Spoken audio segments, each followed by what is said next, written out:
Hi friends, ಎಲ್ಲರಿಗೂ ನಮಸ್ಕಾರ. ನಾನು ನಿಮ್ಮ ರೇಖಾ ಅಡುಗೆ ಚಾನಲ್ಗೆ ಎಲ್ಲರಿಗೂ ಸ್ವಾಗತ. ಇವತ್ತೊಂದು ಡಿಫ್ರೆಂಟ್ ಆಗಿ ಚಿಕನ್ ಗ್ರೇವಿ ಮಾಡ್ತಾ ಇದ್ದೀನಿ.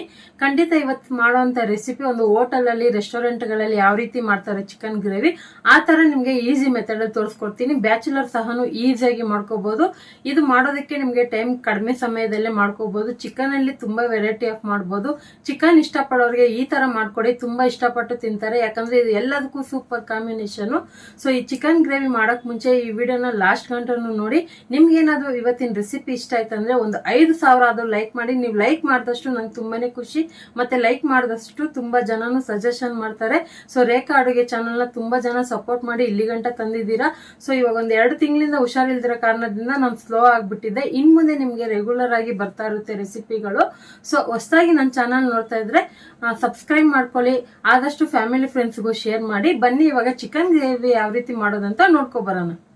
ನೋಡಿ, ಈಗ ಸ್ಟವ್ ಮೇಲೆ ಒಂದು ಕಡಾಯಿ ಇಟ್ಕೊಂಡು ಒಂದು 4ರಿಂದ 5 ಟೇಬಲ್ ಸ್ಪೂನ್ ಎಣ್ಣೆ ಹಾಕಿದ್ದೀನಿ. ಎಣ್ಣೆ ಬಿಸಿ ಆದಮೇಲೆ ಇದಕ್ಕೆ ನಾನು ಅರ್ಧ kg ಚಿಕನ್ ಇವತ್ತು ಹಾಕ್ತಾ ಇರೋದು. ಇದನ್ನೊಂದು 2 ಸರಿ ತೊಳೆದ್ಬಿಟ್ಟು ಆನಂತರ ಯೂಸ್ ಮಾಡ್ತಾ ಇದ್ದೀನಿ. ಸೊ ಒಂದು ನೋಡಿ, ಅರ್ಧ kgಗೆ ಇವತ್ತು ನಿಮಗೆ ತೋರಿಸ್ತಾ ಇರೋದು. ಇದೇ ರೆಸಿಪಿನ ನೀವು 1 kgಗೂ ಮಾಡ್ಕೋಬೋದು. ಮಸಾಲೆ ಇಂಗ್ರೀಡಿಯೆಂಟ್ಸ್ನ ಡಬಲ್ ಮಾಡ್ಕೊಳ್ಳಿ. ಇದಕ್ಕೆ ಒಂದು ಅರ್ಧ ಟೀ ಸ್ಪೂನ್ ಅರಿಶಿನ ಪುಡಿನೂ 1 ಟೇಬಲ್ ಸ್ಪೂನ್ ಉಪ್ಪು ಹಾಕ್ಕೊತಾ ಇದ್ದೀನಿ. ಚಿಕನ್ ಫ್ರೈ ಮಾಡೋವಾಗ ಎಲ್ಲ ರೆಸಿಪಿಗೂ ಅಷ್ಟೇ ಈ ಥರ ಚಿಕನ್ ಫ್ರೈ ಮಾಡುವಾಗ ಅರಿಶಿನ ಪುಡಿ ಉಪ್ಪು ಹಾಕೋದ್ರಿಂದ ಚಿಕನಲ್ಲಿ ಹಸಿ ಸ್ಮೆಲ್ ಇರುತ್ತಲ್ಲ ಅದು ಹೋಗುತ್ತೆ. ಉಪ್ಪು ಹಾಕೋದ್ರಿಂದ ಚಿಕನ್ ಉಪ್ಪಿಡಿಯುತ್ತೆ ಮತ್ತು ಚಿಕನ್ನಲ್ಲಿರೋ ನೀರಿನ ಅಂಶ ಎಲ್ಲ ಬಿಟ್ಟು ಇದರಲ್ಲೇ ಅರ್ಧ ಭಾಗ ಬೆಂದ್ಕೊಳ್ಳುತ್ತೆ. ಮೀಡಿಯಮ್ ಫ್ಲೇಮಲ್ಲಿ ಇಟ್ಕೊಂಡು ಚಿಕನ್ ಒಂದು 10 ನಿಮಿಷ ಫ್ರೈ ಮಾಡ್ತಾರಣ. ಅಷ್ಟೊತ್ತಿಗೆ ಒಂದು ಮಿಕ್ಸಿ ಜಾರ್ಗೆ ಮಸಾಲೆ ರುಬ್ಬೋದಕ್ಕೆ ಚಕ್ಕೆ, ಲವಂಗ, ಒಂದು ಅರ್ಧ ನಕ್ಷತ್ರದ ಹೂವು ಹಾಕ್ಕೊತಾ ಇದ್ದೀನಿ. ಒಂದು ಅರ್ಧ ಟೀ ಸ್ಪೂನ್ ಸೋಂಕಾಳು, ಒಂದು ಅರ್ಧ ಟೀ ಸ್ಪೂನ್ ಗಸಗಸೆ, 1 ಟೀ ಸ್ಪೂನ್ ಮೆಣಸುಕಾಳು, ಒಂದು 5ರಿಂದ 6 ಗೋಡಂಬಿ ಹಾಕ್ಕೊತಾ ಇದ್ದೀನಿ. ಇದು ರುಬ್ಬೋದಕ್ಕೆ.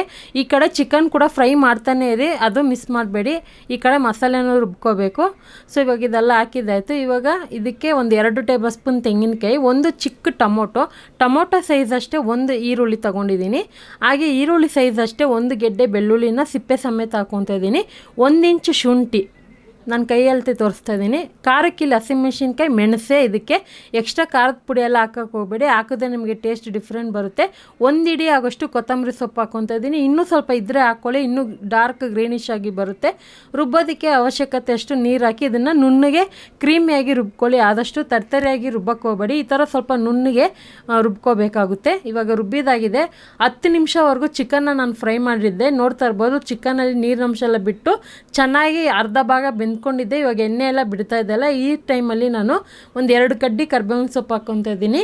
ಸೊ ನಿಮಗೆ ಪುದೀನ ಫ್ಲೇವರು ಲೈಟಾಗಿ ಬೇಕು ಅಂದರೆ ಈ ಫ್ರೈ ಮಾಡೋವಾಗನೇ ಹಾಕ್ಕೊಬೋದು. ಕರ್ಬೇ ಸೊಪ್ಪು ಹಾಕ್ತಿರಲ್ಲ ಅವಾಗೆ ಹಾಕ್ಕೋಬೋದು. ಇವಾಗ ರುಬ್ಬಿರೋಂಥ ಮಸಾಲೆ ಹಾಕ್ಕೊತಾ ಇದ್ದೀನಿ.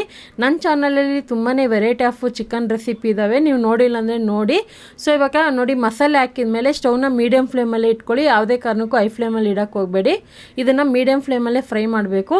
ಸೊ ಆ ಮಿಕ್ಸಿ ಜಾರ್ಗೆ ಒಂದು ಅರ್ಧ ಕಪ್ ಆಗೋಷ್ಟು ನೀರು ಹಾಕ್ಕೊಂಡಿದ್ದೀನಿ. ಎಷ್ಟಂದರೆ ಅರ್ಧ ಕಪ್ಪು ನೆನ್ಪಿಟ್ಕೊಳ್ಳಿ. ನಿಮಗೆ ಗ್ರೇವಿ ಜಾಸ್ತಿ ಬೇಕಂದರೆ ಇನ್ನೂ ಒಂದು ಅರ್ಧ ಕಪ್ ಎಕ್ಸ್ಟ್ರಾ ಹಾಕೋಬೋದು.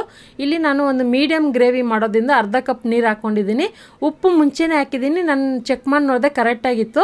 ಇದನ್ನು ಮೀಡಿಯಮ್ ಫ್ಲೇಮಲ್ಲೇ ಒಂದು 10 ನಿಮಿಷ ಬಿಡಿ, ಮತ್ತು ಲೋ ಫ್ಲೇಮಲ್ಲಿ ಒಂದು 5 ನಿಮಿಷ ಬಿಡಿ. ಆನಂತರ ಚಿಕನ್ ಫ್ರೈ ರೆಡಿ ಆಗುತ್ತೆ. ಮಧ್ಯದಲ್ಲಿ ಒಂದು 2-3 ಸರಿ ಸೌಟಿಂದ ಮಿಕ್ಸ್ ಮಾಡ್ಕೊತಾರೆ, ಯಾಕಂದರೆ ತಳ ಹಿಡಿಬಾರ್ದು. ಮಿನಿಮಮ್ 15 ನಿಮಿಷದೊಳಗೆ ಇದು ರೆಸಿಪಿ ಆಗುತ್ತೆ. 10 ನಿಮಿಷ ಮೀಡಿಯಮ್ ಫ್ಲೇಮು, 5 ನಿಮಿಷ ಮಾತ್ರ ಸಿಮ್ಮಲ್ಲಿ ಬಿಡಬೇಕು. ಇದನ್ನು ಕರೆಕ್ಟಾಗಿ ಫಾಲೋ ಮಾಡಿ ಟೈಮಿಂಗು. ನಮಗೆ ಆವಾಗ ಆ ಥರ ಮಾಡಿದಾಗನೇ ನಿಮ್ಗೆ ಈ ಥರ ಕರೆಕ್ಟಾಗಿ ಚಿಕನ್ ಗ್ರೇವಿ ರೆಡಿ ಆಗೋದು. ನೋಡ್ತಾ ಇರ್ಬೋದು ಎಷ್ಟು ಕರೆಕ್ಟಾಗಿ ಸಖತ್ತಾಗಿ ಬಂದಿದೆ. ಟೇಸ್ಟ್ ಕೂಡ ಅಷ್ಟೇ ಚೆನ್ನಾಗಿರುತ್ತೆ. ಸೊ ಖಂಡಿತ ಇವತ್ತು ತೋರಿಸಿರುವಂಥ ರೆಸಿಪಿ ನಿಮ್ಗೆ ಇಷ್ಟ ಆಯಿತು ಅಂದರೆ ನೀವು ಮನೇಲಿ ಟ್ರೈ ಮಾಡಿ ನೋಡಿ. ನಿಮ್ಗೆ ಯಾವ ಥರ ಬಂತಂತ ಕಮೆಂಟ್ ಮೂಲಕ ತಿಳಿಸಿ. ಮತ್ತು ಈ ರೆಸಿಪಿ ಇಷ್ಟ ಆಯಿತು ಅಂದರೆ ಒಂದು ಲೈಕ್ ಮಾಡಿ, ಮತ್ತು ನಿಮ್ಮ ಫ್ಯಾಮಿಲಿ ಫ್ರೆಂಡ್ಸ್ಗೂ ಶೇರ್ ಮಾಡಿ. ರೇಖಾ ಅಡುಗೆ ಚಾನಲ್ನ ಸಬ್ಸ್ಕ್ರೈಬ್ ಮಾಡಿ. ಈ ವಿಡಿಯೋ ನೋಡಿದ್ದಕ್ಕಾಗಿ ಎಲ್ಲರಿಗೂ ಧನ್ಯವಾದಗಳು.